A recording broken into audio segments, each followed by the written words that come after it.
हर खबर पर होगी आपकी पकड़। डाउनलोड कीजिए एबीपी लाइव ऐप। तो भारत की बात में बात यही कि लेह के भाषण में सबसे खबरदार करने वाली बात जो कही वो ये कि भारत के पास शांति का दर्शन है तो शक्ति का सुदर्शन भी है। मैसेज यही था कि कृष्ण भगवान की सुरीली बंसी से बात बनी तो ठीक, वरना शांति स्थापित करने के लिए चक्र के इस्तेमाल से भी परहेज नहीं किया जाएगा। एक तरफ चीन की डरपोक सत्ता अपने सैनिकों की संख्या तक नहीं बता पा रही कि कितने लोग मारे गए, तो हमारे प्रधानमंत्री गलवान घाटी में घायल हुए सैनिकों के अस्पताल में जाकर पीठ थपथपाकर आ गए और चीन को बताए विस्तारवाद का विध्वंस होकर रहेगा। माता की जय, भारत माता की जय, भारत माता की जय। वीर भोग्या वसुंधरा यानी वीर अपने शस्त्र की ताकत से ही धरती की, मातृभूमि की रक्षा करते हैं। मां भारती के मान सम्मान की रक्षा के लिए आपका समर्पण और तुलनीय आपकी भुजाएं उन चट्टानों जैसी मजबूत है जो आपके इर्द गिर्द खड़ी। सौगंध मुझे इस मिट्टी की, मैं देश नहीं मिटने दूंगा।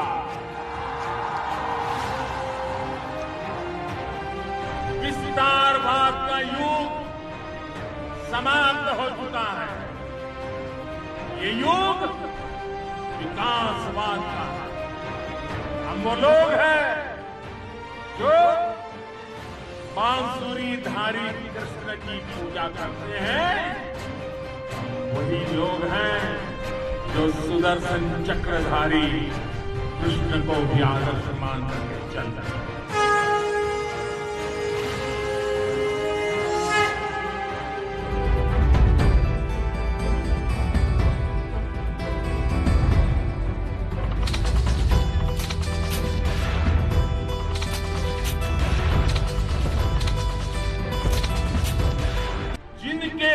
नाद से सहमी धरती रही अभी तक डोर, कलम आज उनकी जय बोल।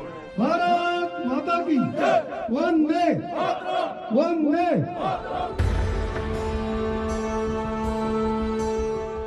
राष्ट्रकवि दिनकर की कलम ने परसों पहले सूरवीरों की जय बोलकर कमाल कर दिया, तो लेह की धरती से गलवान के वीरों की जय बोलकर प्रधानमंत्री ने हिंद का जलवा जलाल कर दिया। भारत माता की जय, भारत माता की जय, भारत माता की जय, भारत माता की जय।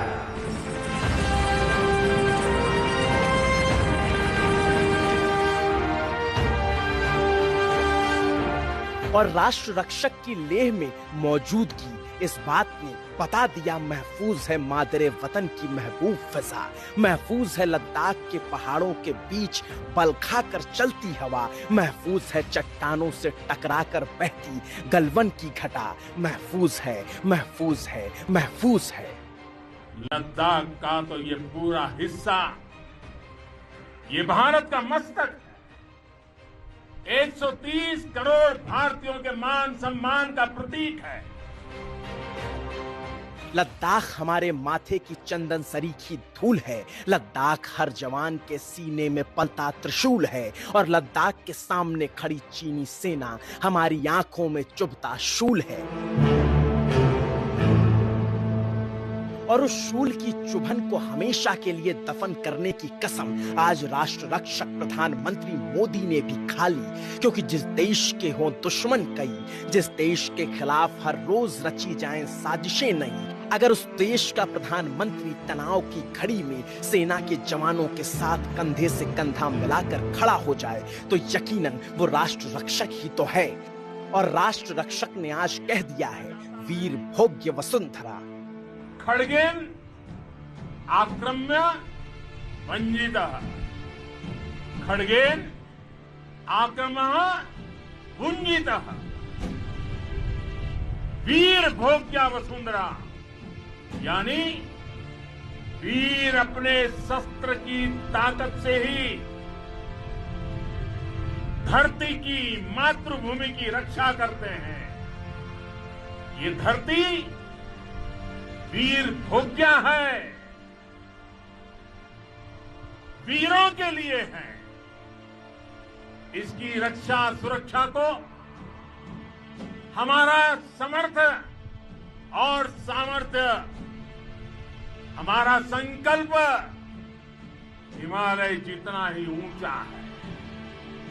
ये सामर्थ्य और ये संकल्प में इस समय आपकी आंखों में मैं देख सकता हूं। आपके चेहरों पर ये साफ साफ नजर आता है।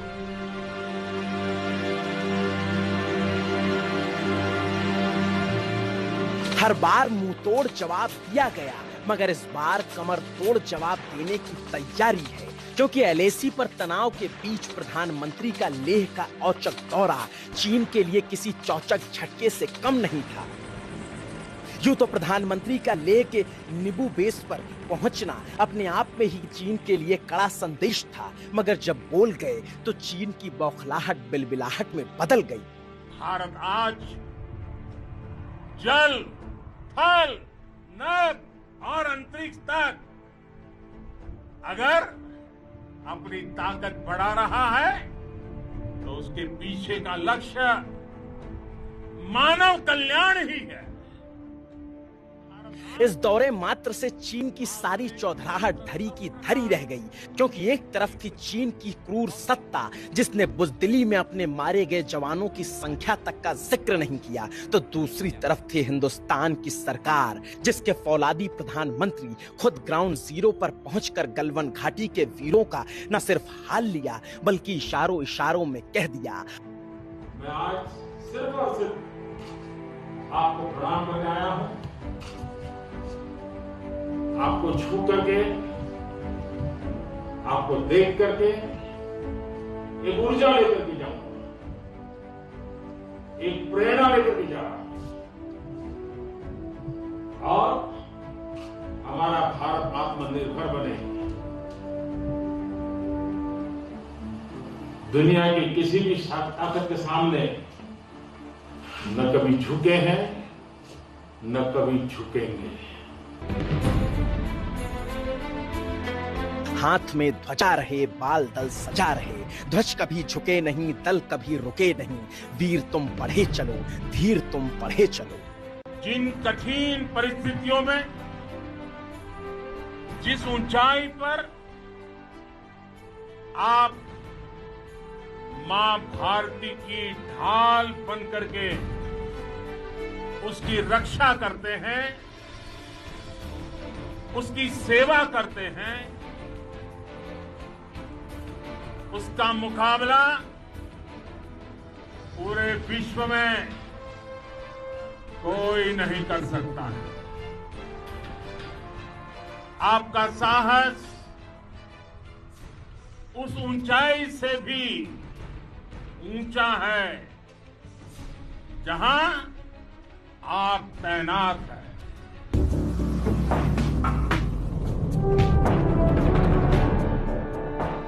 जवानों की मौजूदगी से देश पहले से ही निश्चिंत था। अब लेह की जमीन पर पड़े प्रधानमंत्री के कदमों के निशानों ने, उनके शब्दभेदी बाणों ने निर्विघ्न भी कर दिया है, क्योंकि उधर प्रधानमंत्री मंच से बोल रहे थे, इधर जवानों के जहन के सर्रे सर्रे में वीरता का रस घोल रहे थे। एलएसी पर चल रहे हालात के चप्पे चप्पे की जानकारी ले चुके थे। वो सैनिकों के चेहरे पर निखरते शौर्य को भी पढ़ चुके थे। और एक वक्त ऐसा भी आया जब प्रधानमंत्री जवानों के बीच से गुजरे तो मां भारती के उद्घोष ने इस पार से लेकर उस पार तक हर किसी को बता दिया था, वतन को महफूज बनाने वतन का लाल आया है।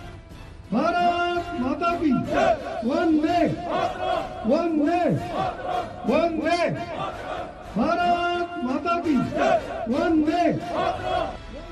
फिर लेह की धरती से वंदे मातरम का ये विजय गान सुन ले चीन इन जवानों की हुंकार सुन ले, हिंदुस्तान का ऐलान सुन ले, ऐ चीन एक बार फिर सुन ले, प्रधानमंत्री मोदी की ललकार सुन ले, गलवन की घाटी लद्दाख की माटी की पुकार सुन ले, मातृभूमि की रखवाली में हर बार शीश नवाएंगे, आंच आएगी धरती पर तो दुश्मन का शीश काट लाएंगे, और युद्ध हुआ तो इस बार तिरंगा तेरी छाती पर लहराएंगे, तेरी छाती पर लहराएंगे।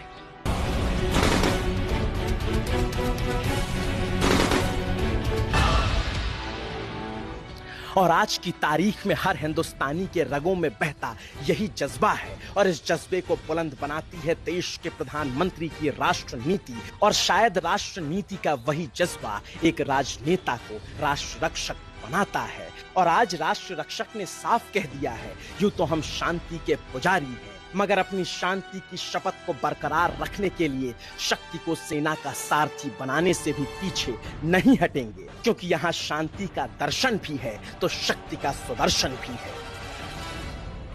और ये हमारी पहचान है। हम वो लोग हैं जो बांसुरी धारी कृष्ण की पूजा करते हैं, तो हम वही लोग हैं जो सुदर्शन चक्रधारी कृष्ण को भी आदर्श मान करके चलते हैं। इसी प्रेरणा से हर आक्रमण के बाद भारत और सशक्त होकर उभरा है। साथियों, राष्ट्र की,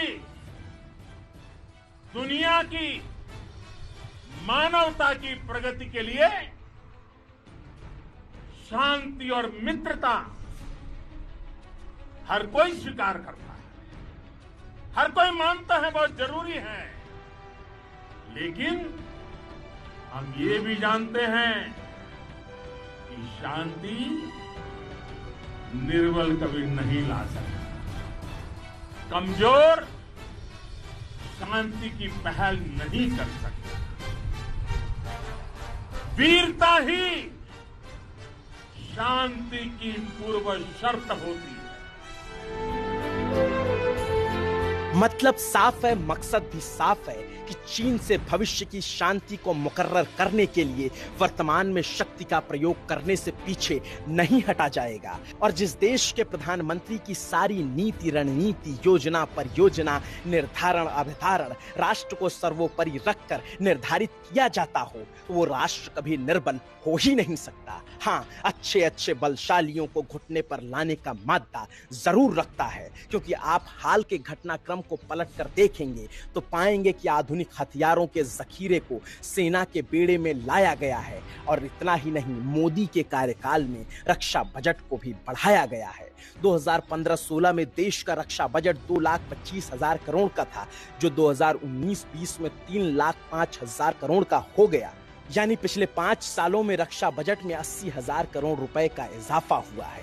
और उस इजाफे ने सेना के शौर्य और सेना के साजो सामान में मुनाफा किया है। और शायद उसी के दम पर आज लेह में पहुंचकर चीन की आंखों के सामने आंखों में आंखें डालकर प्रधानमंत्री ने बिना नाम लिए साफ कह दिया है, ऐ चीन, विस्तारवाद की तुम्हारी मीनार को, तुम्हारी विस्तारवादी सरकार को झुका कर रहेंगे, गिरा कर रहेंगे।